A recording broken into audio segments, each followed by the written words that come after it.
Be your own lighthouse, navigating life's storms with inner strength and clarity.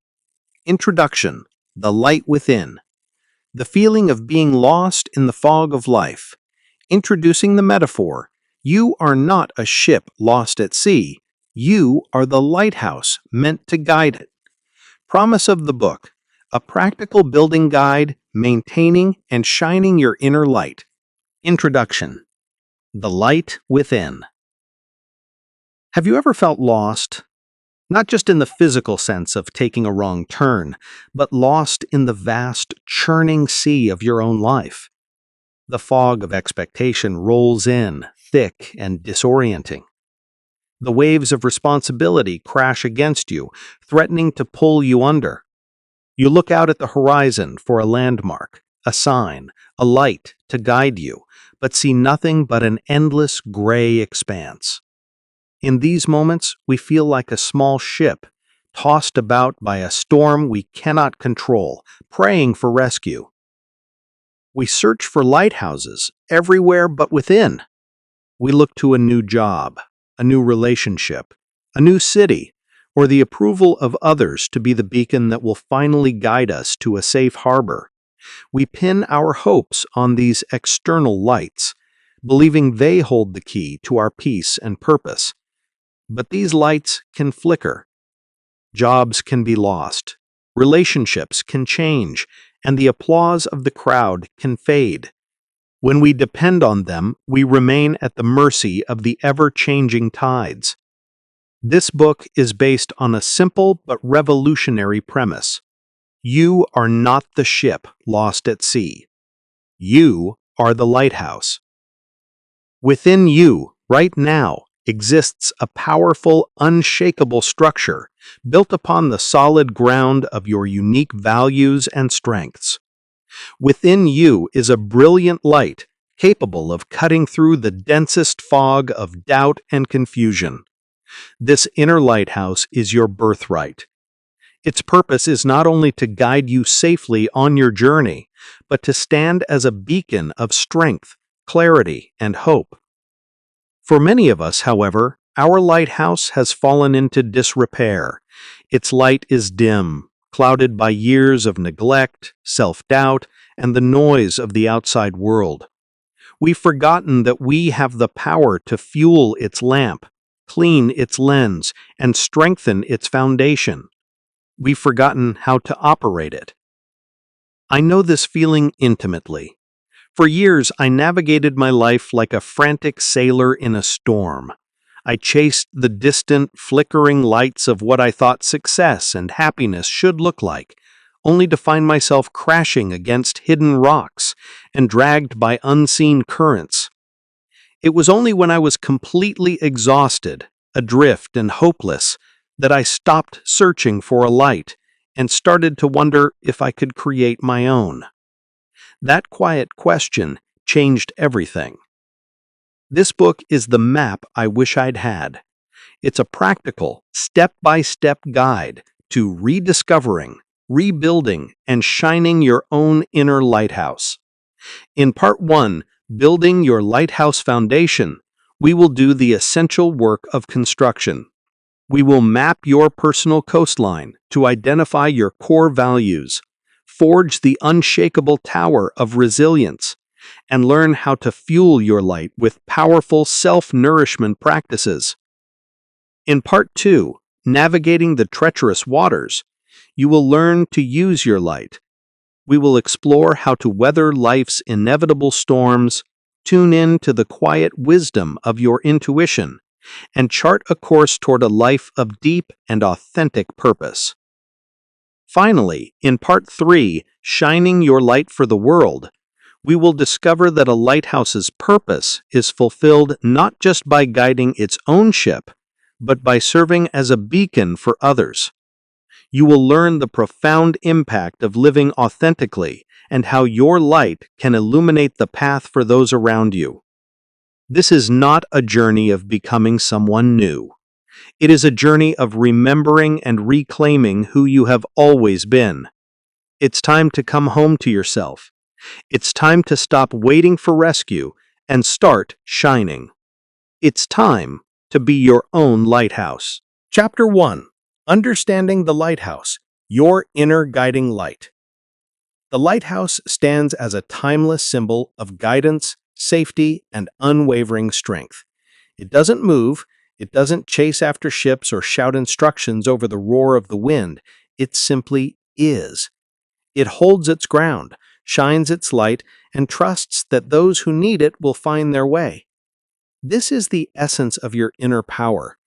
To be a lighthouse is to cultivate a core of stability and clarity so profound that it becomes your primary source of navigation through life. It means that no matter how fierce the storm, how dense the fog, or how loud the world becomes, you have an internal reference point that is unshakable. But what exactly is this inner lighthouse? It's not a single entity, but a beautiful and powerful synergy of different elements of your true self. Let's break it down. The foundation is your values. A lighthouse must be built on solid rock, not shifting sand. Your foundation is a set of core values, the principles you hold most dear, like integrity, compassion, freedom, or connection. When you are disconnected from your values, you feel unstable and easily swayed. When you build your life upon them, you create an unshakable base. The tower is your resilience. The structure of the lighthouse is built to withstand the relentless force of wind and water. This is your resilience, your capacity to face adversity, to bend without breaking, and to grow stronger from your challenges. It is the mental and emotional fortitude you develop through intentional practice. The light is your purpose and intuition. This is the brilliant beacon itself. Your light is a combination of your unique purpose, the why that drives you, and your intuition, that quiet inner knowing that guides you toward your most authentic path. It's the part of you that cuts through confusion and illuminates the next right step. The profound truth is that you already have all these components. They have not gone anywhere. They have simply been obscured, covered by the dust of social conditioning, the rust of past hurts, and the fog of limiting beliefs. Our work is not to invent a lighthouse from scratch, but to lovingly restore the one that has always been standing within you. A story of finding the light. Maya's detour. Maya was, by all external measures, a success. With a law degree from a prestigious university, she had landed a coveted position at a top corporate firm in the city. Her parents were proud, her friends were envious, and her bank account was growing. She had followed the blueprint for a successful life perfectly. Yet every morning as she put on her tailored suit, she felt a hollow ache in her chest.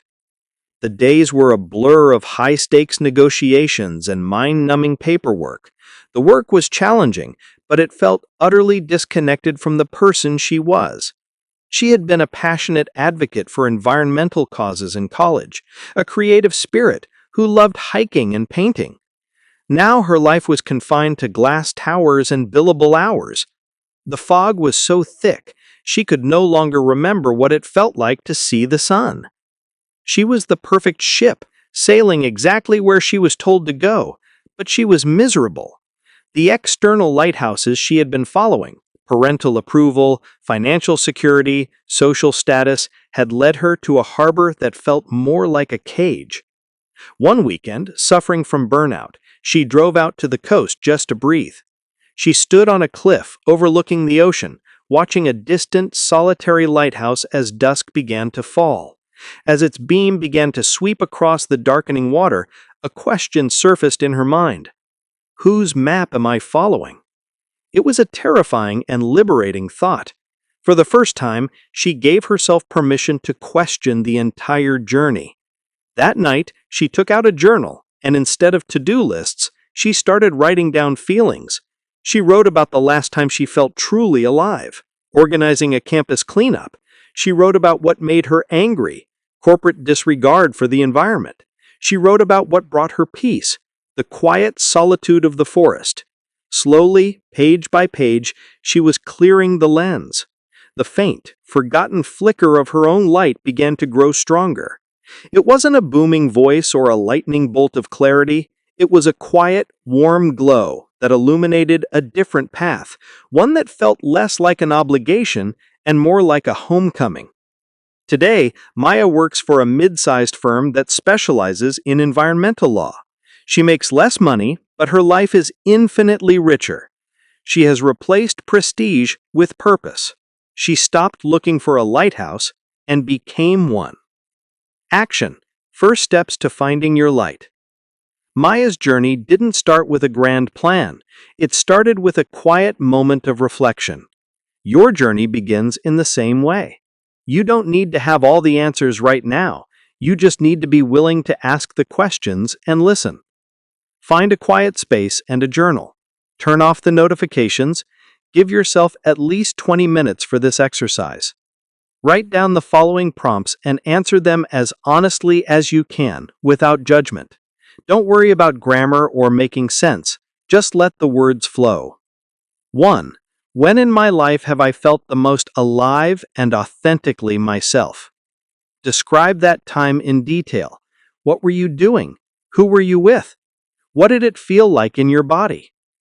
2. What activities or topics make me lose all track of time? This could be anything from gardening to coding to playing with your kids to reading about history. 3.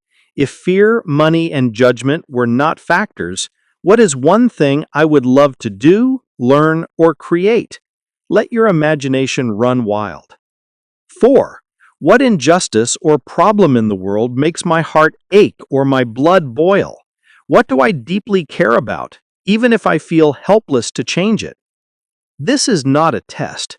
It is an act of excavation. You are simply brushing away the first layer of dust to get a better look at the magnificent structure that lies beneath. Read over your answers. What themes do you see? What feelings emerge? This is the very beginning of remembering the language of your own light. In the next chapter, we will begin the essential work of securing its foundation.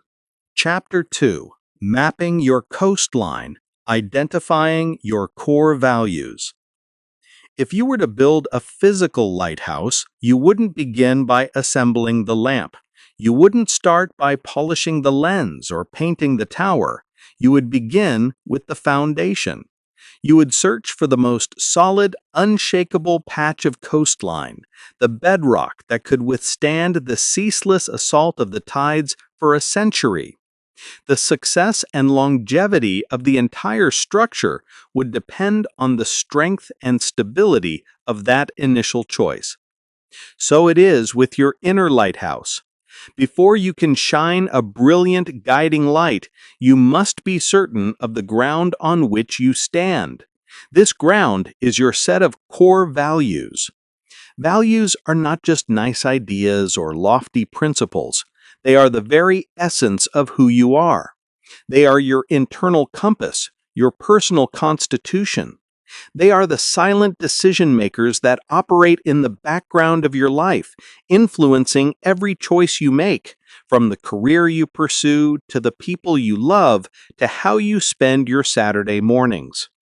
When you are living in alignment with your values, life feels resonant and meaningful, even when it's difficult. There is a sense of rightness, of being on the correct path. When you are living out of alignment with them, life feels dissonant and exhausting. You feel stretched, anxious, and perpetually unsettled, like you're trying to build a tower on shifting sand. The problem is, very few of us have ever consciously chosen our values. We often inherit them from our family, absorb them from our culture, or adopt them to fit in. We might chase success because we're told it's important, or prioritize security because we were taught to fear risk. But these borrowed values are a weak foundation. To build a lighthouse that is truly your own, you must excavate down to the bedrock of what is authentically and unshakably true for you. A story of charting a new map, the Henderson family. Sarah Henderson felt like she was drowning in a sea of good intentions. A mother of two energetic children, an 8-year-old son and a 10-year-old daughter, she also worked a demanding part-time job in marketing. Her calendar was a chaotic mosaic of color-coded obligations, work deadlines, school pickups, soccer practices, piano lessons, volunteering for the PTA, and a seemingly endless stream of weekend birthday parties. She was doing everything a good mother was supposed to do. Her children were active, social, and engaged in enriching activities. But as she raced from one commitment to the next, a single nagging word echoed in her mind. Is this it? She loved her family more than anything, but she felt more like a frantic logistics manager than a mother. Dinners were rushed, conversations were transactional. Do you have your cleats? Did you finish your homework? And moments of simple, unstructured joy were practically non-existent. The breaking point came on a Tuesday afternoon. She was in the middle of a tense conference call when her phone buzzed with a text from another parent. Don't forget it's your turn for team snacks. Her heart sunk. She had completely forgotten. In that moment, the sheer, unsustainable weight of it all came crashing down. Later that night, after a frantic trip to the grocery store and a terse exchange with her husband, she sat in the quiet of her kitchen and finally let the tears come. She was building a life that looked perfect on paper, but it felt hollow and deeply disconnected from the family she wanted to be. That weekend, she stumbled upon an article about identifying family values. It was a revelation. Her and her husband, Mark, had meticulous plans for their finances and their careers, but they had never once stopped to create a plan for their family's soul. They put the kids to bed early and sat down not with their calendars, but with a blank sheet of paper. "What do we want to feel in this house?" Sarah asked, her voice thick with emotion. They talked for hours. They talked about their own childhoods, the good and the bad. They talked about their most cherished memories as a family, which were never the big, scheduled events, but the small, spontaneous moments. A lazy Saturday morning making pancakes, an impromptu fort-building session in the living room. Slowly, they began to map their coastline. 3 words kept emerging as their bedrock. Connection, the desire to be truly present with each other without distraction. Creativity, the need to make, explore, and play, not just consume. Calm, the craving for a home environment that felt like a sanctuary, not a command center. Looking at those 3 words on paper, the chaos of their lives came into sharp focus. Their schedule was actively working against every single one of their core values. The endless activities were fragmenting their connection. The exhaustion was suffocating their creativity. The frantic pace was the enemy of calm. This simple list became their new map. It wasn't an overnight change, but they started using their values as a filter. Before signing their son up for a new season of travel baseball, they asked, "Does this serve connection, creativity, or calm?" The answer was no. It created stress and ate up their entire weekend. They opted for the local league instead. They instituted Creative Sundays, a day with no scheduled activities and limited screens, where everyone was free to read, draw, build, or bake. They started saying no to things, social obligations, extra projects, unnecessary commitments, and with every no, they created space for a yes to what truly mattered. Their life didn't become perfect, but it became theirs. The hollow ache was replaced by a sense of shared purpose. They had stopped letting the currents of societal expectation pull them into treacherous waters and had built their family life on the solid rock of their own values. Action. Mapping your coastline. Now it's your turn. This exercise is one of the most important in this book. Finding your values is like being handed the master key to your own life. Be patient and honest with yourself. Step 1. The brainstorm. Look at the list of values below. Read through it slowly, without overthinking, circle or write down every word that resonates with you on some level, even if it's just a small flicker of recognition. Don't judge your choices. Authenticity, achievement, adventure, balance, beauty, community, compassion, competition, connection, contribution, creativity, curiosity, determination, fairness, family, freedom, friendship, fun, growth, health, honesty, humor, independence, integrity, joy, justice, kindness, knowledge, leadership, love, loyalty, nature, openness, order, passion, peace, pleasure, power, recognition, respect, responsibility, security, self-respect, service, spirituality, stability, success, tradition, trust, truth, wealth, wisdom.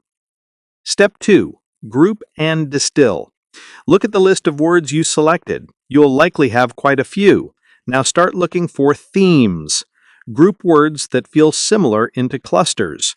For example, you might group adventure, freedom, and independence together. Or you might group contribution, service, and community. Your task here is to distill these clusters down to your top 5 core values. This is the hardest part. It requires you to make choices. Remember, just because you don't choose a word doesn't mean it's unimportant to you. It just means it's not part of your bedrock foundation. Step 3. Define your values. Your top 5 words are just labels. To make them powerful, you must define what they mean to you in practice. For each of your 5 core values, write a short personal definition. For example, value connection. My definition is to be fully present and engaged with the people I love, listening more than I speak, and putting my phone away when I'm with them. Value growth. My definition is to consistently seek out challenges and learning opportunities that stretch my mind and skills, even if it feels uncomfortable. Step 4. Live them. You now have your map. This is your coastline. These 5 values are the foundation of your lighthouse.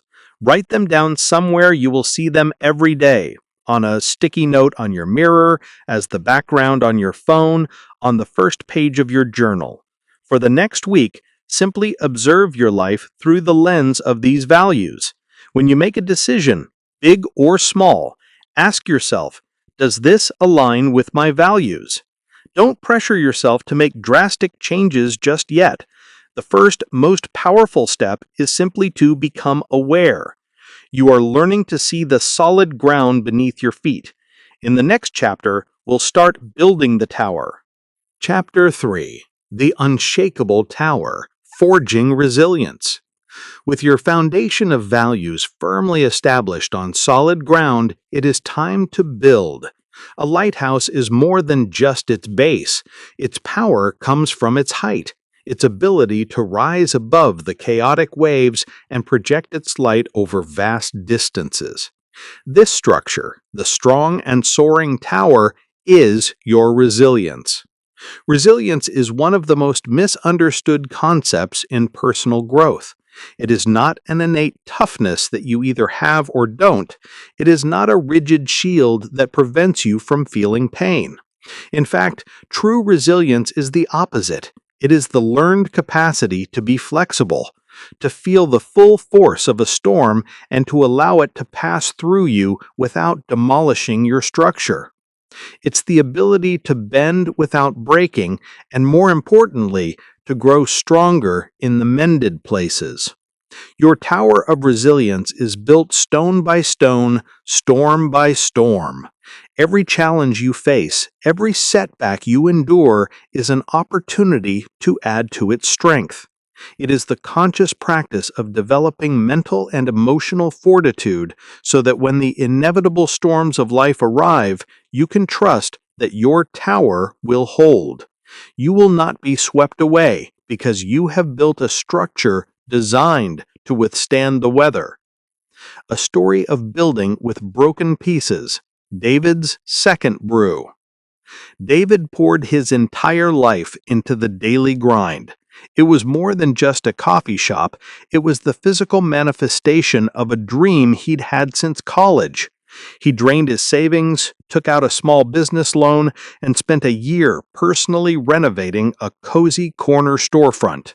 He obsessed over every detail, from the ethically sourced coffee beans to the handcrafted ceramic mugs. For the first 6 months, things were good. The neighborhood embraced the shop, and David felt the exhilarating thrill of a dream realized. Then the storm hit. A large, well-funded coffee chain opened a location just 2 blocks away. Their aggressive marketing and deep discounts immediately siphoned off a significant portion of his customers. Compounding the problem, a major construction project began on his street, closing sidewalks and making his shop nearly impossible to access. His revenue plummeted. For a year, he fought desperately to stay afloat, working 18-hour days and sinking deeper into debt. Finally, the heartbreaking day came when he had to lock the door for the last time. David was devastated. The failure felt absolute and deeply personal. He had lost his savings, his dream, and his sense of self-worth. For weeks, he barely left his apartment, cycling through shame, anger, and despair. He saw himself as a shipwreck, shattered and worthless. But slowly, from beneath the wreckage, a different thought began to emerge. What if this wasn't the end of the story? What if the shipwreck itself was made of valuable timber? He took out a notebook and performed what he called a business autopsy. With brutal honesty, but without self-blame, he analyzed what went wrong. He realized he had been naive about location, undercapitalized, and had no real marketing plan to compete with a corporate giant. The list of mistakes was long and painful, but it was also a curriculum. Instead of trying to forget his failure, David decided to learn from it. He swallowed his pride and took a job as a barista at a busy, successful cafe across town. He watched, he listened, and he learned. He saw firsthand how they managed inventory, how they trained staff, and how they built a loyal customer base. He was no longer just a dreamer, he was a student. 2 years later, armed with hard-won knowledge and a small loan from a family member who admired his grit, David launched a new venture, Wanderlust Brews. It wasn't a brick-and-mortar shop, it was a nimble, custom-built mobile coffee cart. He had learned from his failure that a fixed location was a liability.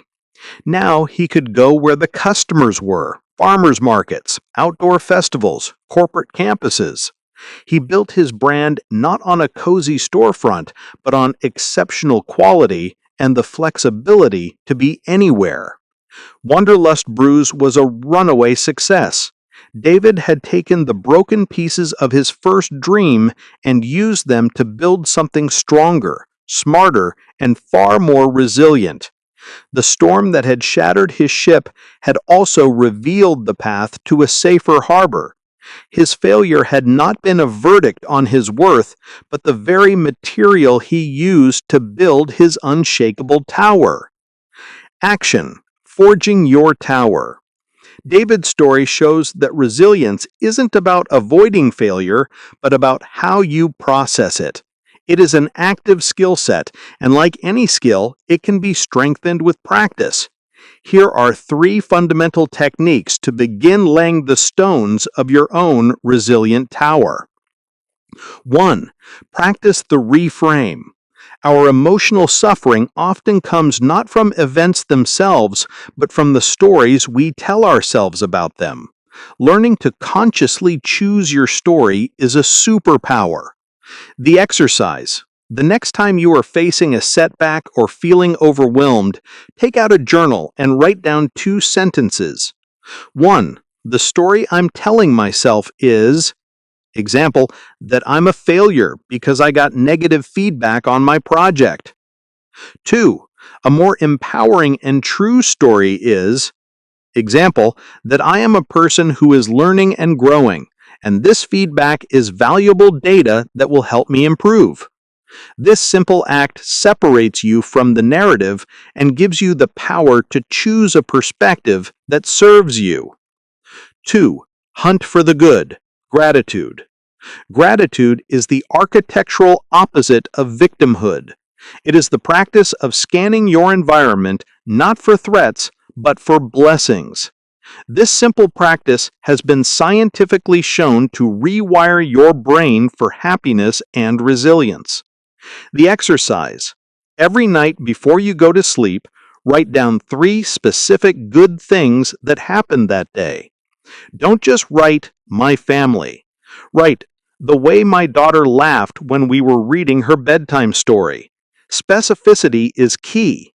This trains your brain to actively look for the positive, strengthening your tower against the winds of negativity.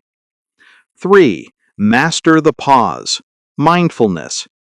A lighthouse doesn't react when a wave crashes against it. It simply stands. Mindfulness is the practice of creating a space between a stimulus, the wave, and your reaction. In that space lies your freedom and your strength. The exercise. For just 1 minute a day, stop what you are doing and focus on your breath. Don't try to change it. Just notice the sensation of the air entering your nostrils and filling your lungs. Notice it as you exhale. Your mind will wander. That's okay. The moment you realize it has wandered and you gently bring your attention back to your breath, you are building a foundational muscle of resilience. This is the practice of pausing. Resilience is not built in a day. It is built over a lifetime.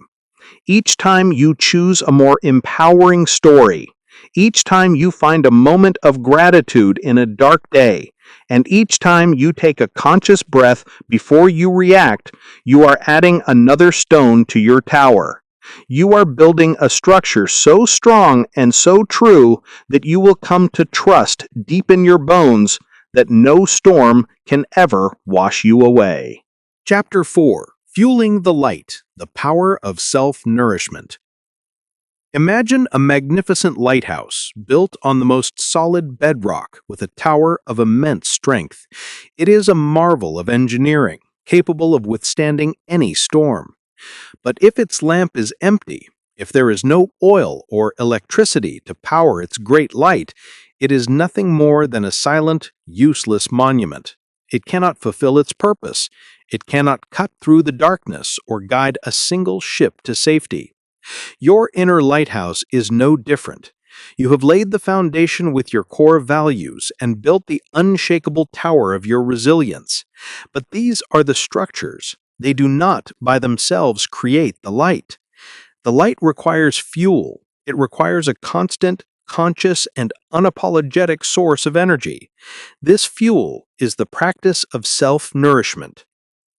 In our culture of relentless productivity, we are often taught to see self-care as a luxury, a decadent reward to be earned after all the important work is done. We see it as selfish or indulgent. This is a dangerous and deeply flawed perspective. Self-nourishment is not an indulgence, it is a discipline. It is the essential maintenance required to keep your light burning brightly. It is the understanding that you cannot pour from an empty cup, and you cannot shine a light with an empty lamp. To neglect your own energy needs is not a sign of strength. It is a guarantee that your light will eventually dim, flicker, and die out, leaving you and those you rely on lost in the dark. A story of the empty lamp. Anna, the caregiver. Anna's entire identity was woven from the threads of caring for others. As an oncology nurse, she spent her days offering compassion and strength to people navigating the most terrifying storms of their lives. When her shift ended, she would go home to care for her aging mother, whose dementia was slowly stealing the vibrant woman she once knew. Anna saw herself as a rock. She was the one people leaned on, the one who was always strong, the one who never faltered. She took a quiet pride in her seemingly limitless capacity for giving. Sleep was an afterthought. Meals were whatever she could grab between tasks, and her old hobbies, painting watercolors, hiking in the woods, gathered dust like forgotten relics of a past life. Her fuel gauge was dropping into the red, but she ignored the warning light, believing that the importance of her work was fuel enough. But a lamp cannot run on purpose alone. The burnout began as a slow fade. She felt a persistent, bone-deep weariness that no amount of coffee could touch. Her patience, once her greatest asset, grew thin. She found herself snapping at her mother for simple, repetitive questions and feeling a growing resentment toward the demands of her job. She was physically present, but her inner light had grown so dim she felt like a shadow. The moment of reckoning came not in a dramatic collapse, but in a quiet mistake. While reviewing a patient's chart, she overlooked a critical lab value. Her mistake was caught by a colleague before any harm was done, but for Anna, it was a terrifying wake-up call. The error wasn't born from incompetence or a lack of care. It was born from pure, unadulterated exhaustion. In her relentless effort to be the perfect caregiver, she had compromised her ability to care safely. That evening, her colleague, an older nurse named Clara, sat her down. "Anna," she said gently, "you are the best nurse on this floor, but a lighthouse keeper can't guide the ships if she lets her own lamp run out of oil. It doesn't help anyone for you to burn out." The simple metaphor struck Anna with the force of a wave. She had been so focused on being a beacon for others that she had completely neglected her own power source. She had let the oil run dry. With Clara's encouragement, Anna's approach to self-care underwent a radical shift. She stopped seeing it as a reward and started treating it as a non-negotiable part of her caregiving protocol. The changes were small at first. She started taking a 20-minute walk by herself during her lunch break, leaving her phone behind. She began setting an alarm for 10 p.m., a hard stop that signaled it was time to wind down for sleep. She bought a small set of watercolors and spent 15 minutes painting simple shapes before her mother woke up in the morning. These small acts were not selfish. They were the equivalent of refueling the lamp. Slowly but surely, her light began to grow brighter again. Her energy returned. Her patience was replenished.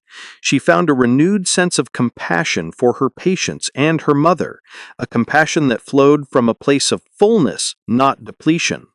She learned the most vital lesson of the lighthouse keeper. The most important duty is to tend to the light. Action: creating your self-nourishment plan. Like Anna, you cannot wait until your lamp is empty. You must create a proactive plan to keep it fueled. This isn't about adding more overwhelming tasks to your to-do list. It's about identifying what truly replenishes you and intentionally making space for it. Step 1. The energy audit. Take a sheet of paper and create 2 columns, drains and fuels. In the drains column, list all the activities, interactions, and situations in your typical week that leave you feeling tired, anxious, or depleted. Be honest. For example, mindless social media scrolling, attending pointless meetings, spending time with a chronically negative friend. In the fuels column, list everything that makes you feel energized, calm, and authentically you. Think about activities for your mind, your body, and your spirit. For example, reading a good book, taking a walk in nature, listening to a great album, cooking a healthy meal, laughing with a friend. Step 2. Create your nourishment menu. Look at your fuels list. Now organize those activities into a menu of practical options you can turn to at any time. The key is to have options for different time constraints. Appetizers, 5 to 10 minutes, quick hits of nourishment. Examples: step outside and take 10 deep breaths. Stretch your body.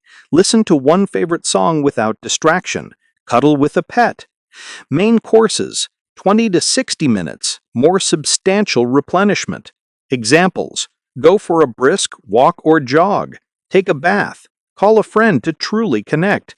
Spend time on a hobby. Meditate. Feasts, 1 hour plus. Deep, restorative experiences. Examples: take a long hike, go to a yoga class, have a dedicated date night with a partner or friend, spend an afternoon completely unplugged. Step 3. Schedule it. Your nourishment menu is useless if you don't order from it. Look at your calendar for the coming week. Now schedule in at least 3 nourishment appointments with yourself. Start small. It could be 1 main course and 2 appetizers. Block out the time as if it were a critical doctor's appointment, because it is. Tending to your light is not selfish. It is your most profound responsibility. A bright, well-fueled lighthouse doesn't just guide its own way, it creates a safe passage for everyone who navigates by its beam. With your foundation secure, your tower strong, and your lamp full, you are now ready to learn how to consciously direct your powerful light into the world. Chapter 5. Weathering the Storms, Embracing Adversity. We have reached the end of our journey together, but in many ways you are just beginning your own. We have explored the construction of your inner lighthouse, from the unshakable bedrock of your values to the resilient tower and the brightly burning lamp within. You have learned to focus its beam with intention, to trust its light in the fiercest of storms, and to understand that its simple, steady presence is a gift to the world. But a lighthouse, once built, is not left to fend for itself. It requires a keeper. The lighthouse keeper's work is never truly done. It is a lifelong practice of care, attention, and quiet dedication. The keeper does not control the sea or command the ships. They attend to the one thing they have power over, the light. They polish the lens, trim the wick, check the fuel, and ensure the tower stands strong against the elements. They know that the structure's reliability is the result of small, consistent actions performed with mindfulness and love. This is your final and most important role: to become the steadfast, compassionate keeper of your own inner lighthouse. It is not a role of frantic effort, but of gentle, persistent presence. A story of the lifelong watch, Arthur's Rhythm. In a small coastal town, there lived an old boat builder named Arthur. He wasn't a mayor or a business leader, but he was, in many ways, the town's anchor. People sought him out not for dramatic advice, but for the quiet sense of clarity that seemed to surround him. His workshop, smelling of sawdust and sea salt, was a safe harbor for many. Young entrepreneurs would come to him with their anxieties. Frustrated parents would seek a moment of peace, and artists would come to unblock their creativity. Arthur's response was always the same. He would keep working, sanding a piece of wood or mending a sail, and he would listen. He rarely gave direct advice, but in his presence, people seemed to find their own answers. One day, a young woman named Lena, who had recently moved to the town to escape a high-pressure city job, asked him his secret. "How are you so calm?" she asked. "It feels like you have everything figured out." Arthur chuckled, setting down a chisel. "Figured out?" he said. "Oh no, the sea is different every day. You never figure out the sea. You just learn to read its rhythms and tend to your boat." He explained his own practice, though he would never have used the words inner lighthouse. Every morning he would walk the beach and find one perfectly smooth stone to remind him of what was solid and true for him that day: integrity. Before starting work, he would sit in silence for 10 minutes, simply watching the tide, allowing his mind to settle. Stillness. And at the end of each day, he would ask himself one question: did I build something good today?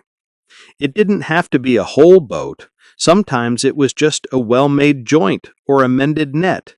It was his measure of contribution.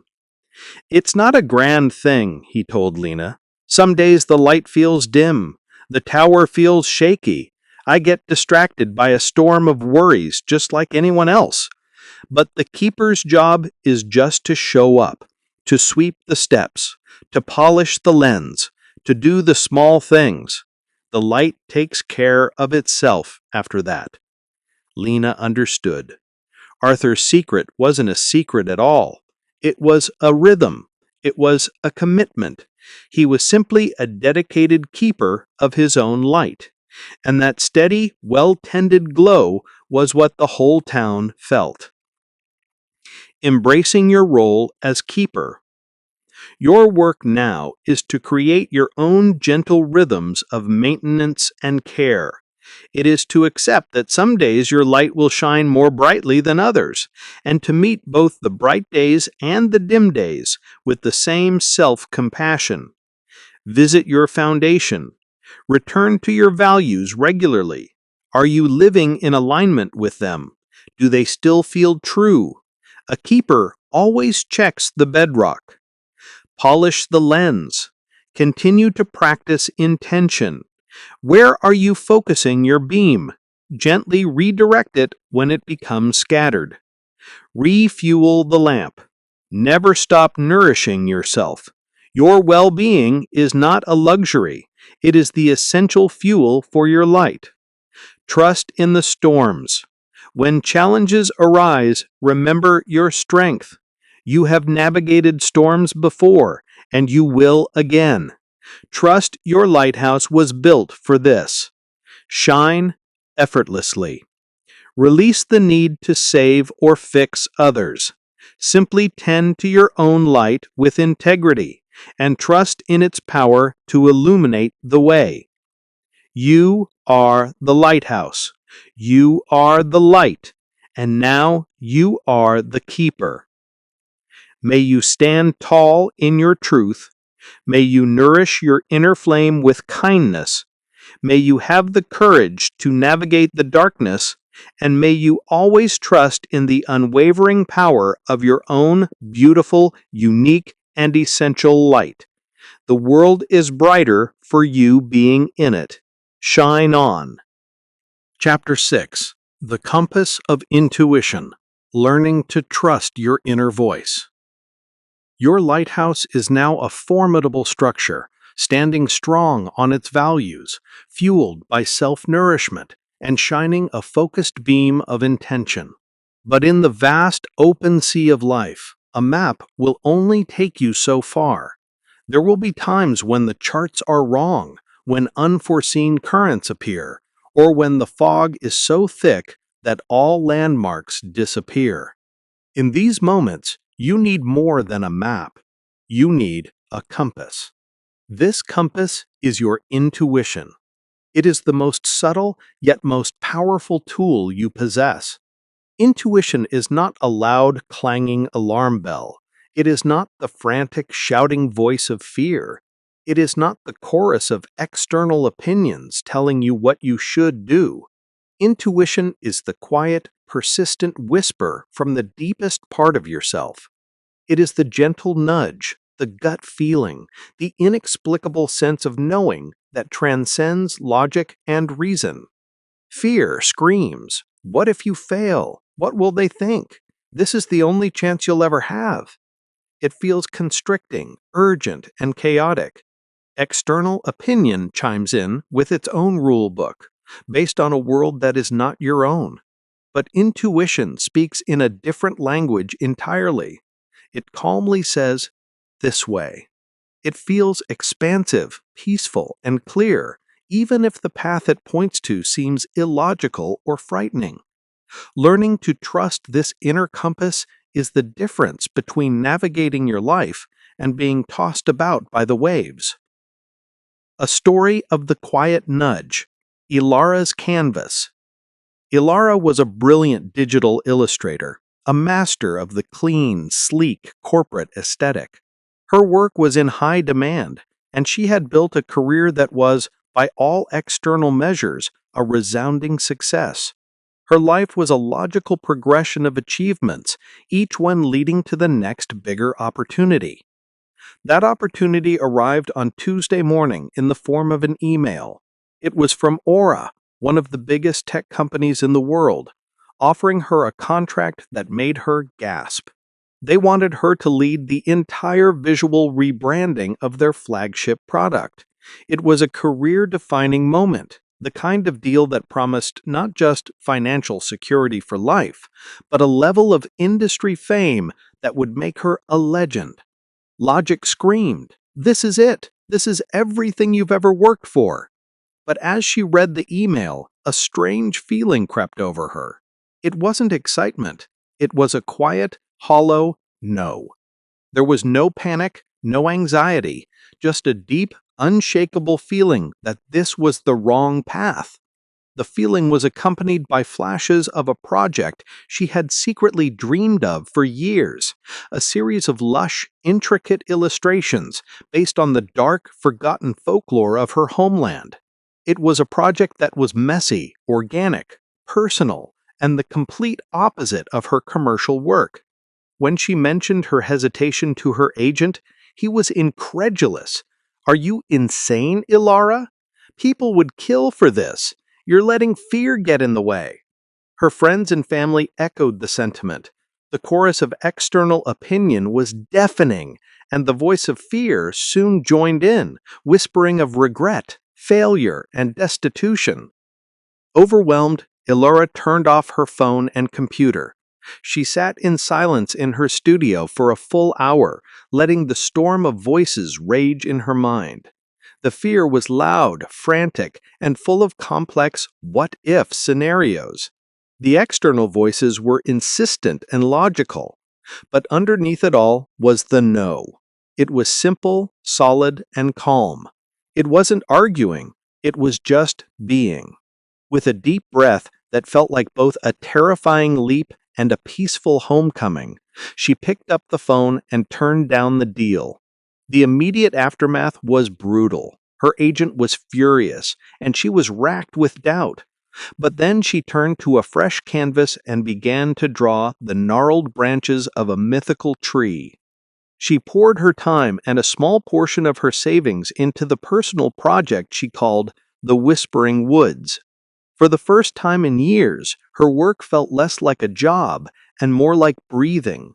She posted the first few illustrations online with no fanfare. They were shared once, then 100 times, then thousands. A small independent publishing house saw them and offered her a book deal.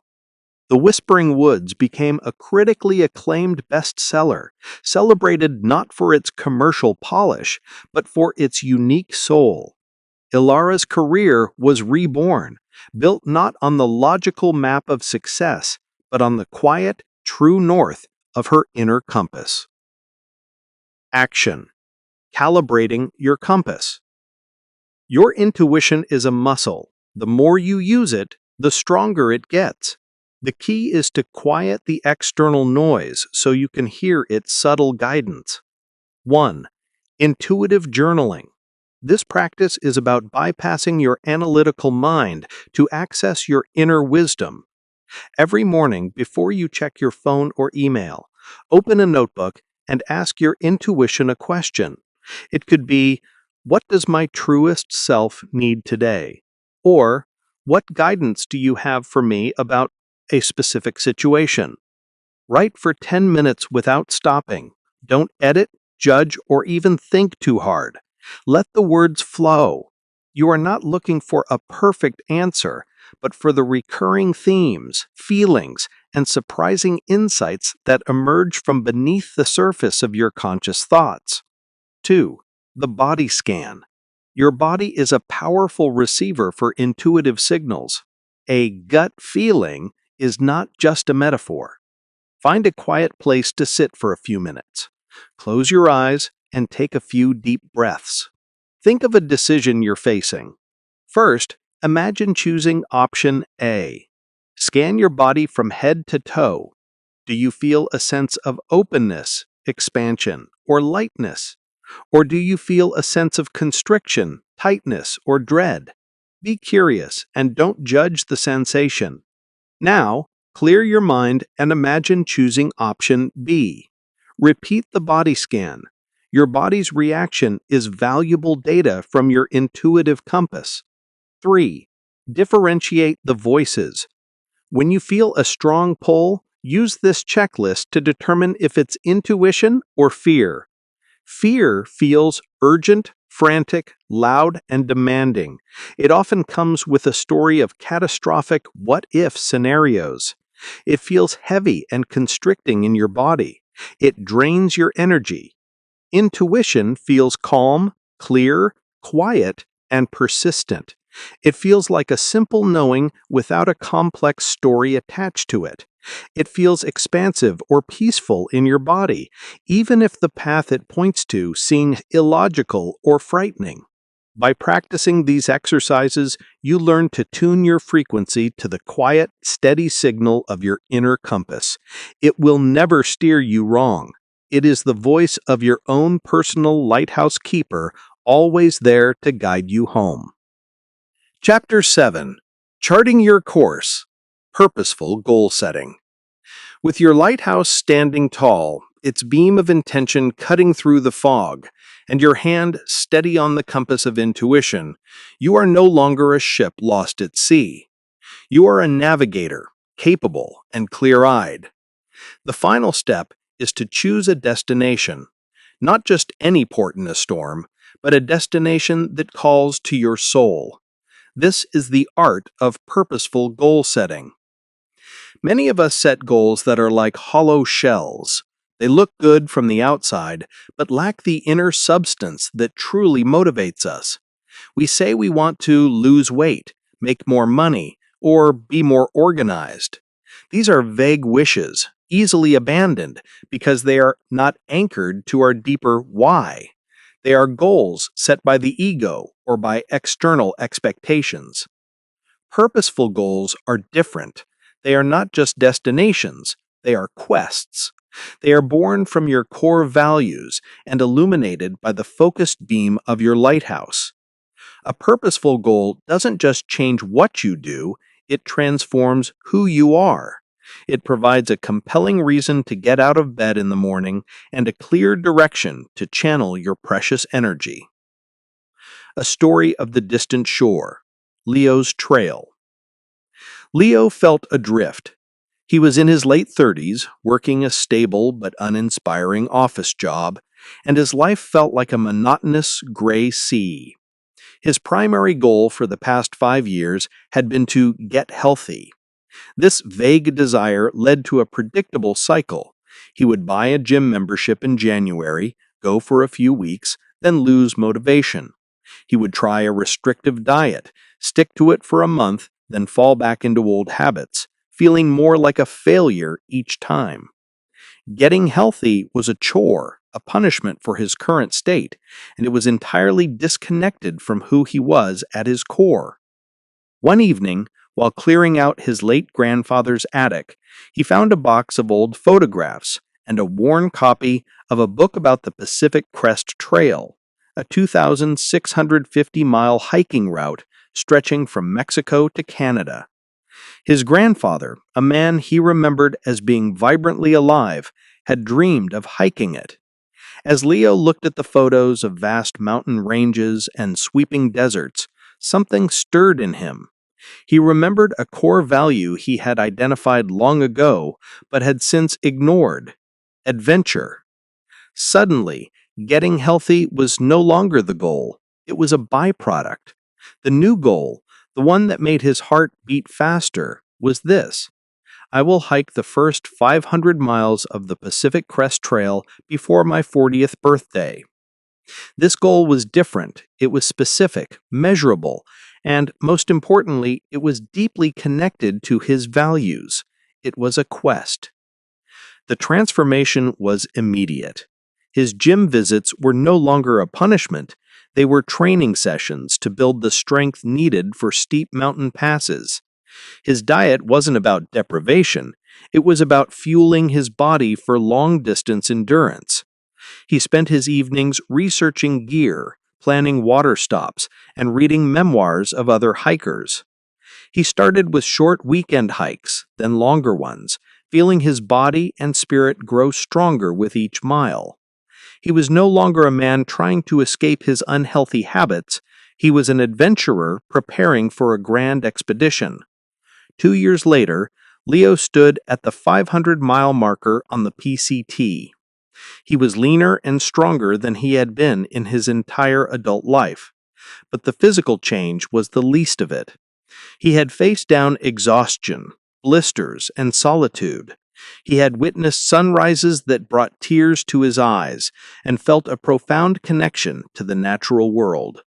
He hadn't just gotten healthy, he had become a different person, more resilient, more confident, and deeply aligned with his own adventurous spirit. His lighthouse wasn't just shining a light on his life, it had illuminated a path to a whole new world. Action. The lighthouse method for goal setting. This method helps you chart a course that is authentically yours, moving from vague wishes to purpose-driven quests. 1. Illuminate the horizon. Brainstorm from values. Take out your list of core values. For each value, ask yourself, if this value were my guiding star, what grand adventure or meaningful project would it lead me to in the next 1 to 5 years? Don't censor yourself. Let the ideas flow. For community, it might be start a neighborhood garden. For creativity, write a novel. For growth, learn a new language and visit the country where it's spoken. These are your potential beacons. 2. Choose your destination. Select one beacon. Review your list of beacons. You cannot sail toward every distant shore at once. A ship with no single destination just goes in circles. Consult your intuitive compass. Which beacon creates a feeling of expansion, excitement, and even a little bit of healthy fear? Which one feels the most like you? Choose one to be your primary focus for now. Write it down as a clear, compelling statement, just like Leo did. 3. Plot the waypoints. Create your chart. Your beacon is the destination. Waypoints are the measurable steps to get there. Break your grand goal down into a series of smaller, achievable actions. If your goal is to start a neighborhood garden, your waypoints might be secure a plot of land by March, recruit 5 other families by April, build the garden beds by May, and plant the first seeds by June. These waypoints make the quest feel less overwhelming and provide a clear map to follow. 4. Sail with the tides. Embrace flexibility. No sea voyage goes exactly as planned. There will be unexpected storms and favorable winds. Your chart is a guide, not a rigid set of commands. Regularly check in with your intuitive compass. Does a waypoint need to change? Has a new, better route revealed itself? Being a good navigator means being able to adjust your course without losing sight of your destination. By using your lighthouse to set your goals, you infuse your journey with purpose. Your energy has a direction, your actions have meaning, and your life becomes the grand adventure it was always meant to be. Chapter 8. Avoiding the Sirens' Call, Navigating Draining Relationships. Your lighthouse is now a beacon of purpose. You have charted a course toward a meaningful destination, and you are navigating with the clarity of your values and the wisdom of your intuition. But the sea is not always empty. Along your journey, you will encounter other vessels and hear voices calling out from the rocky shores. Some will be fellow lighthouses, offering encouragement and light. Others, however, will be the Sirens. In ancient myths, sirens were creatures whose enchanting songs lured sailors toward treacherous rocks, leading their ships to ruin. In our lives, sirens are not mythical monsters, but well-meaning people, friends, family members, colleagues, whose energy, consciously or not, pulls us off course. They are the purveyors of fog. Their calls are the voices of doubt, chronic negativity, unsolicited criticism, or endless drama. Interacting with a siren leaves you feeling drained, confused, and questioning your own light. Protecting your energy from these draining dynamics is not an act of selfishness.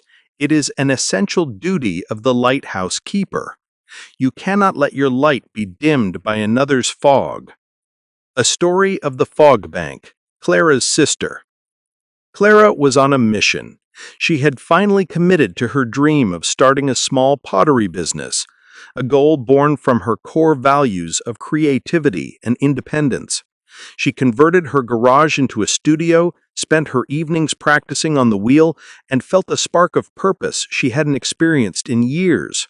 Her lighthouse was shining brightly. Her biggest supporter, she hoped, would be her older sister, Maya.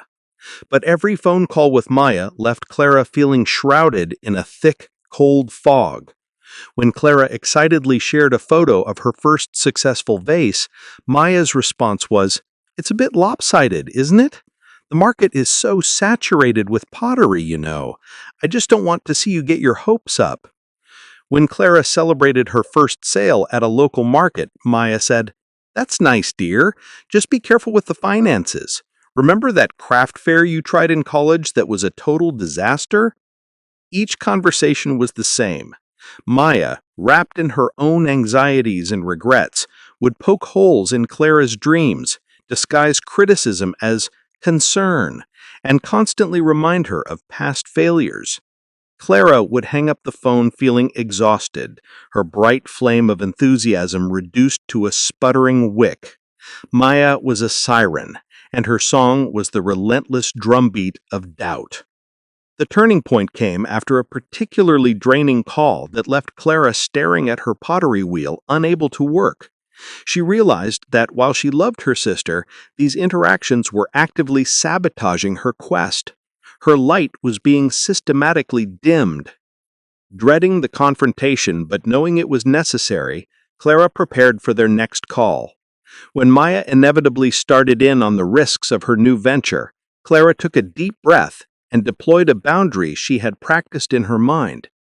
"Maya," she said, her voice calm but firm, "I love you and I value your presence in my life, but I need to be honest. When we talk about my pottery, I often feel discouraged rather than supported. I need you to be a cheerleader for me on this journey. If you can't do that, then I won't be able to talk about it with you anymore." The silence on the other end of the line was heavy. Maya was initially defensive, saying, "I'm just trying to be realistic." Clara held her ground. "I understand that's your intention, but the impact is that it drains my energy and makes me doubt myself. I am asking for your support. That's what I need." It wasn't a magic fix. Their relationship didn't transform overnight, but Clara held the boundary. The next time Maya started to offer a realistic critique, Clara gently ended the conversation. Slowly, Maya began to understand. The calls became less frequent for a while, but the ones they had were lighter. Maya started asking simple questions like, "What are you working on now?" without the critical follow-up. Clara had not shipwrecked the relationship. She had simply steered her own ship out of the fog bank and into clearer waters, preserving her precious energy for her own journey. Action. Scripts for setting boundaries. Setting boundaries is a skill. It requires kindness, firmness, and practice. The goal is not to build walls, but to build a lovingly tended gate where you control who and what comes in. 1. Identify the fog. First, notice how you feel after interacting with people in your life. Make a mental list. Who leaves you feeling lighter and more energized? Who consistently leaves you feeling heavy, drained, or anxious? This awareness is the first step. 2. Choose your script. Use I statements that focus on your feelings and needs, not on their actions or flaws. Here are some scripts you can adapt. For the chronic complainer or negative person, "I can hear how difficult this is for you. I have the energy to listen for about 10 more minutes before I need to shift my focus." Or, "Our conversations have felt very heavy lately. Can we try to talk about something more positive today?" For the unsolicited advisor or critic, "Thank you for sharing your perspective. I'm not looking for advice right now, but I appreciate you caring. Or, I've got this handled, but I'll definitely let you know if I need help brainstorming. For the drama lover, I'm not comfortable talking about person's name behind their back. Can we change the subject? Or, this sounds like a very intense situation. I'm going to step away from this conversation as it's feeling overwhelming for me. For the guilt tripper, I understand that you're disappointed, but I need to honor my own needs or limits right now. Or, I can't commit to that, and I need you to be okay with my no. Navigating these relationships is perhaps the most challenging part of being a lighthouse keeper. It requires you to be both compassionate and courageous. By setting clear, kind boundaries, you are not pushing people away. You are teaching them how to treat you. You are protecting your energy, preserving your peace, and ensuring your light stays brilliant and strong enough to see your own beautiful journey through. Chapter 9. A Beacon in the Harbor. The Power of Authenticity. Throughout this journey, we have focused on building, fueling, and aiming your lighthouse to navigate the vast open sea. But a lighthouse serves a dual purpose. It is not only a guide for its own keeper on their journey out, but it is also a beacon of welcome for others seeking the safety of the harbor. Its very existence is a promise of solid ground and a safe return. This is the power of authenticity. Authenticity is the radical act of letting your inner self match your outer expression. It's allowing the light you have so carefully nurtured to shine, unshielded and true. A lighthouse does not pretend to be a star, nor does it change its signature flash to please the passing ships. Its unwavering, predictable, and honest light is the source of its power. When you live an authentic life, you become a beacon in the harbor. Your consistency and realness create a safe space for others, and you give them the most profound gift of all, the permission to be themselves. A story of the true light, Julian's company. When Julian took over as CEO of a mid-sized tech firm, he walked into a culture of quiet fear. The previous leader had ruled through intimidation and a rigid, professional demeanor that left no room for humanity. Meetings were sterile, ideas were guarded, and failure was a career-ending event. Employees wore masks of competence and unflappability, and the collective energy was dim, stagnant, and gray. The company's innovation had flatlined, and its best talent was quietly leaving. Julian was a brilliant strategist, but he knew the company didn't need another top-down five-point plan. It needed a new source of light. His first major test came during a tense quarterly meeting. The numbers were bad, and the air in the boardroom was thick with blame and anxiety. The team expected a lecture, a threat, or a hollow motivational speech. Julian looked at the anxious faces around the table, took a deep breath, and set aside his prepared notes. "I'll be honest," he began, his voice quiet but clear. "These numbers scare me. I've been staring at this spreadsheet for a week, and I don't have a magic answer. This is my first time leading a company of this size, and the truth is, I'm feeling the pressure, and I need your help." He then shared a brief story about his biggest career failure, a product launch he had managed years ago that had flopped spectacularly. He spoke not of blame, but of his own hubris, the lessons he learned, and the humility it had taught him. He ended by saying, "The mask of perfection is too heavy. It's crushing us. I can't fix this company alone, and I won't pretend I can. What are you seeing? What are the real problems? What am I missing?" The vulnerability was so unexpected, it was like a crack of lightning in the sterile room. For a long moment, there was only stunned silence. Then a senior engineer, a woman known for her stoicism, spoke up. "One of our core servers has been failing for months. We've been patching it up, afraid to report the full cost of replacing it, because the last person who delivered bad budget news was fired. Her confession broke the dam. One by one, others began to speak their truth. They talked about flawed processes, interdepartmental rivalries, and a culture of blame that had everyone working in defensive silos. For the first time, the real problems were being brought into the light. That meeting was the turning point. Julian continued to lead with transparency and vulnerability. He celebrated honest failures as learning opportunities. He admitted when he was wrong. He shared his own struggles. His authenticity was a powerful signal to the entire company. He was a lighthouse, proving that this was a safe harbor. Slowly, the employees began to remove their own masks.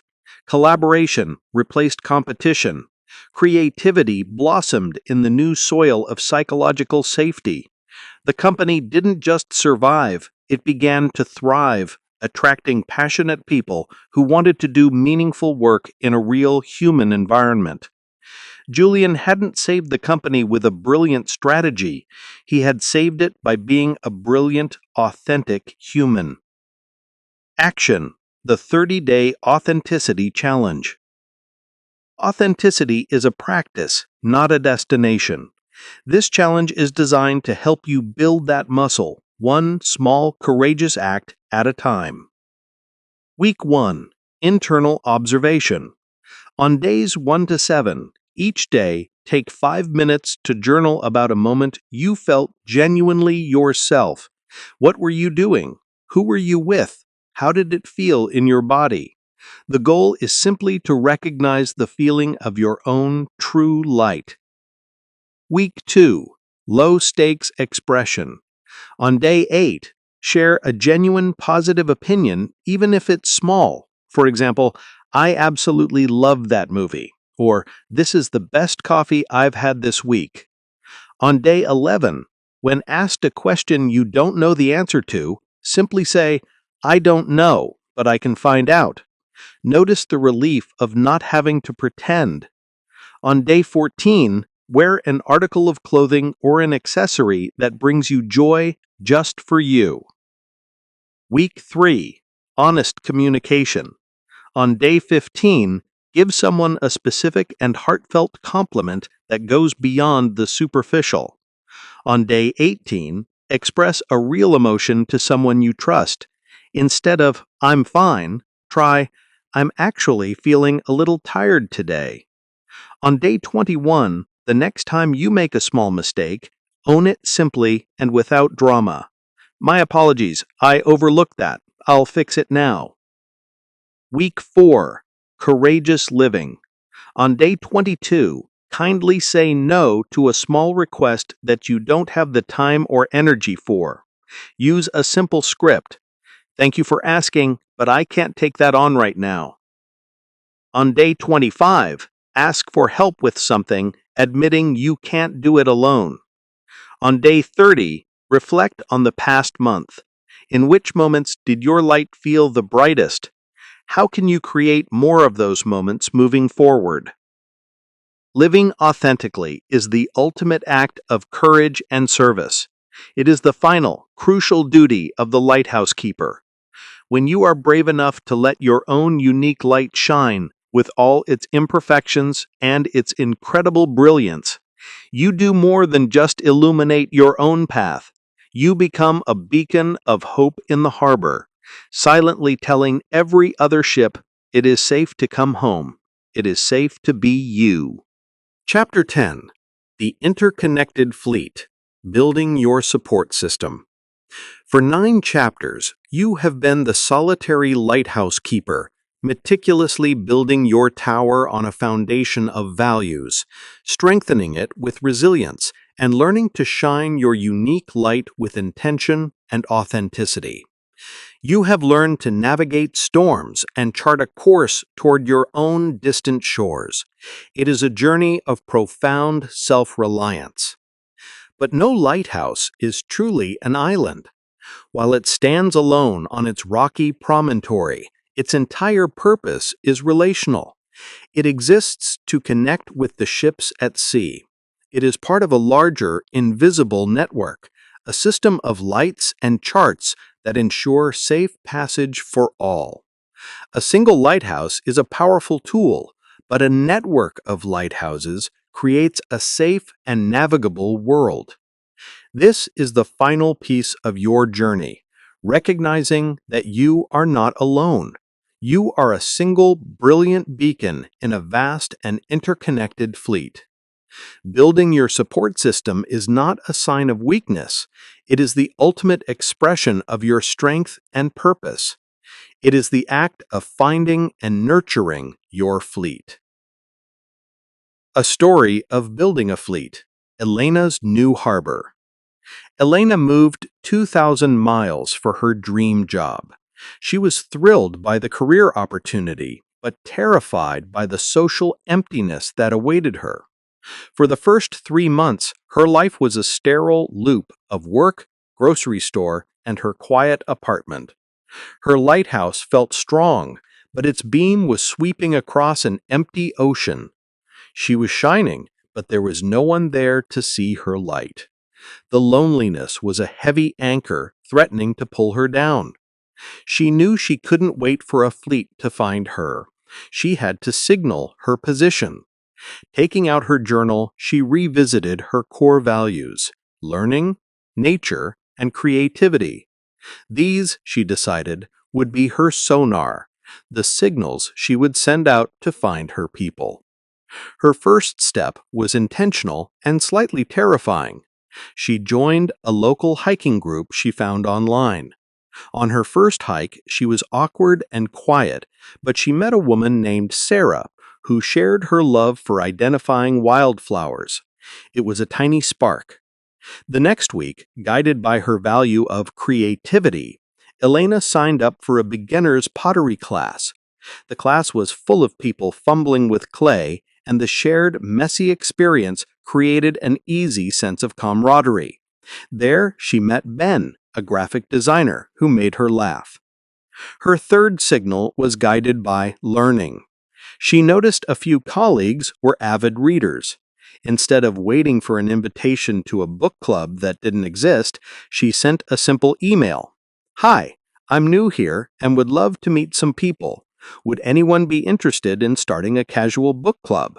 4 people responded enthusiastically. Building her fleet was a slow process. Not every spark ignited. Some conversations fizzled out. A coffee date with one person felt forced. But Elena didn't see these as rejections. She saw them as course corrections.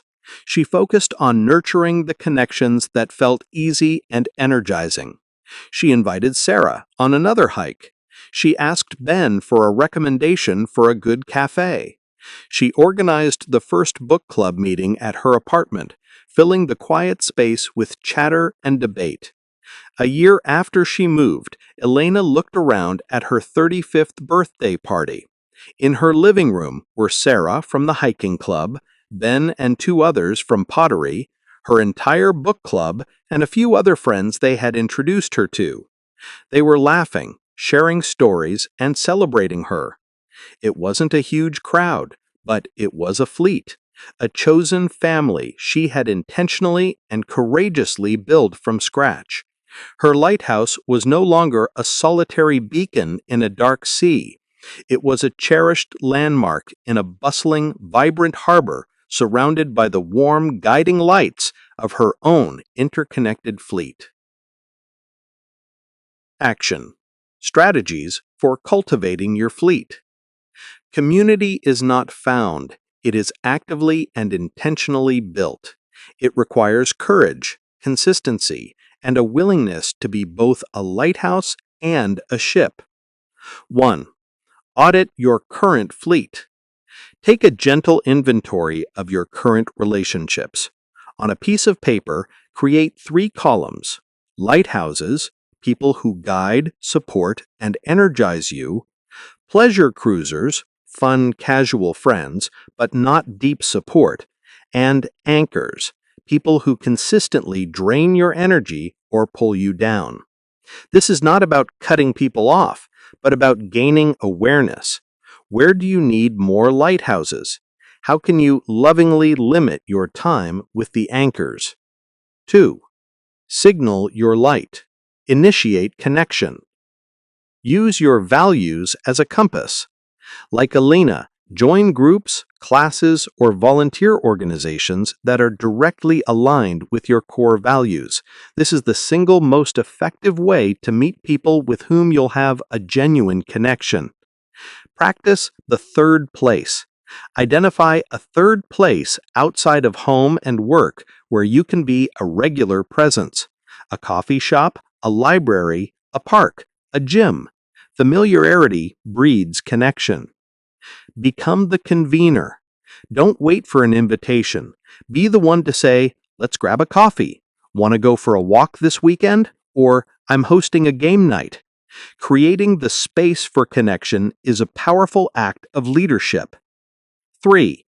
Deepen the ties from ship to shipmate. Vulnerability is the bridge. Once you've made an initial connection, the only way to deepen it is through authenticity. Share a small vulnerability, a real struggle, or a genuine dream. This signals that you're a safe harbor for others to do the same. Learn to be a good shipmate. Connection is a two-way street.